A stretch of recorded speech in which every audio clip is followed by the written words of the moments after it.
Welcome to People Tech Leadership TV. My name is Mike Killman, President of People Tech, and I welcome you leaders that are taking the time to take your leadership where it's never gone before. One of the most critical situations we as leaders face is how we communicate, and particularly how we communicate and handle conflict.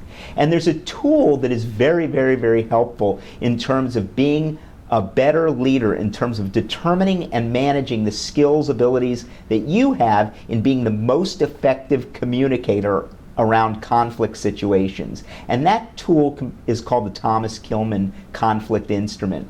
And in the Thomas Killman Instrument, they look at how you're handling conflict based on any situation. And if your objectives or desires differ from another person's, you're having conflict. And as leaders, we need to be able to be comfortable with it, that it's okay to have healthy, honoring, respectful conflict. So what can this Thomas Killman instrument help us do? Well, by having the knowledge of which of the 5 areas that you perform in the right amount of conflict, assertiveness, or cooperativeness, you have more information for yourself on how to use those levers of assertiveness and cooperativeness to be the best leader that you can be in that conflict situation. And they call that the mode. And the 5 modes are competing, collaborating, compromising, avoiding, and accommodating. And based on how much assertiveness you use and how much cooperativeness you use will determine which mode you use in that situation.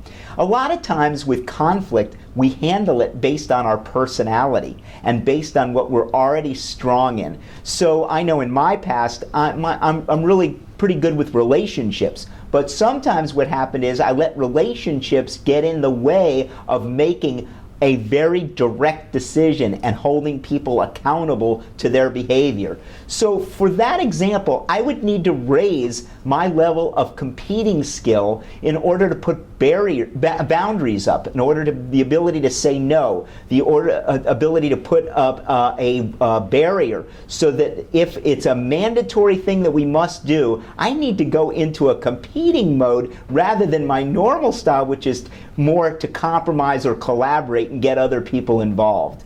The same thing with people that want to collaborate. There are some people that want to collaborate about everything and anything, and that may not be the right thing to do in that situation. It might be that they're spending too much time getting too much information from everybody and getting a win-win for everybody and taking too much time, and maybe that's not appropriate for that scenario. But maybe it is. The issue is determine when is it appropriate to use the right level of assertiveness and the right level of cooperativeness in order to handle that particular situation at that particular time. So let's give another example, compromising. A compromising is a scenario where both parties get everything, or not everything, some of the things that they want. So one party is willing to give up something and another party is willing to give up something, so they call that a compromise. And in the past, I've had the situation where I'm going to compromise on this situation here, and it may not be appropriate to do that. It may be better to say, no, this is not a compromise, this is the vision of our organization, we're sticking with it. Or it may be okay to let go and let that middle ground take root.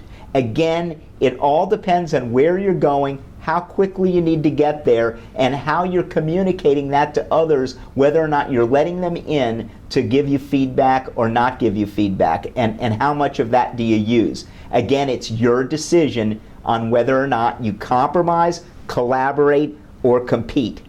The other 2 that we haven't talked about are avoiding and accommodating. Avoiding is using a low level of assertiveness and a low level of cooperativeness. And the situation there is that you might really need to not get involved in a situation and avoid it.